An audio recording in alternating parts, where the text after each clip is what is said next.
போற்றுவதில் புது காற்றாய் அகன்ற அன்பில் ஆகாயமாய் அனைவரையும் அணைக்கும் அரும்புலனாய் எதிர்ப்புகளை பொசுக்கும் எரிதனலாய் வீரமும் விவேகமும் எங்களின் உடைமை என்றும் கற்றலும் கற்பித்தலும் எங்களின் கடமை என்று ஆண்டறிக்கையை சமர்ப்பித்த நம் பள்ளி முதல்வர் அவர்களுக்கு நன்றிகள் பல. Thank you ma'am. விவசாயம், மழை, மரம் இவற்றின் முக்கியத்துவத்தை தங்களின் நடனத்தின் மற்றும் நடிப்பின் மூலம் வெளிப்படுத்த வருகிறார்கள் எம் அரவிந்த் பள்ளியின் 3rd B ஸ்டூடெண்ட்ஸ்.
மொத்த ஊரும் ஒன்ன சொல்ல சொல்ல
நீதிமன்றம் தடை விதித்துள்ள நிலையில் நில அளவீடு முடிந்த இடங்களில் மரங்களை வெட்டி சாய்க்கும் பணி மும்முரமாக நடைபெற்று வருகிறது.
சட்டமடா இங்க வாழ்வென்பதும் சாவென்பதும் நிலம் மட்டுமடா.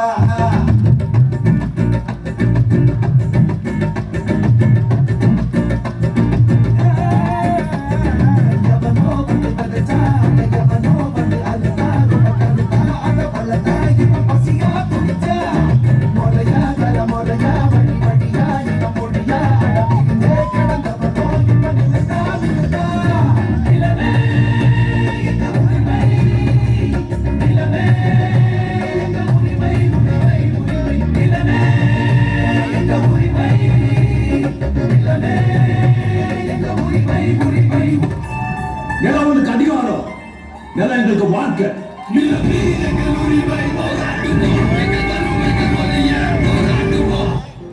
ஒரு நாள் விவசாயியா இருந்து பாருங்க. தம்பி பேர் என்ன? குணசிங்கம் விவசாயி. விவசாயினா ஒரு 25 வயசு ஆள் வந்து ஞாபகம் வரணும். அப்படி வந்ததுன்னா விவசாயம் மட்டும் திரும்பி வந்துருச்சுன்னு. அது கூட வேணாம். ஒரு நாள் விவசாயி கூட இருந்து பாருங்க. அப்ப தெரியும் விவசாயியா இருக்கிறது எவ்வளவு கஷ்டம். விவசாயத்தை விட்டுட்டு எங்க கலெக்டர் வேலைக்கு போக போறீங்க? ஒண்ணு மட்டும் சொல்றேன்டா, விவசாயிக்கு மானம் எல்லாம் ஒரு காணி நிலம் தாண்டா. என்னைக்கு நீங்க அதை வித்து திங்கலான்னு நினைச்சீங்களோ அன்னைக்கே நீங்க செத்துட்டீங்க.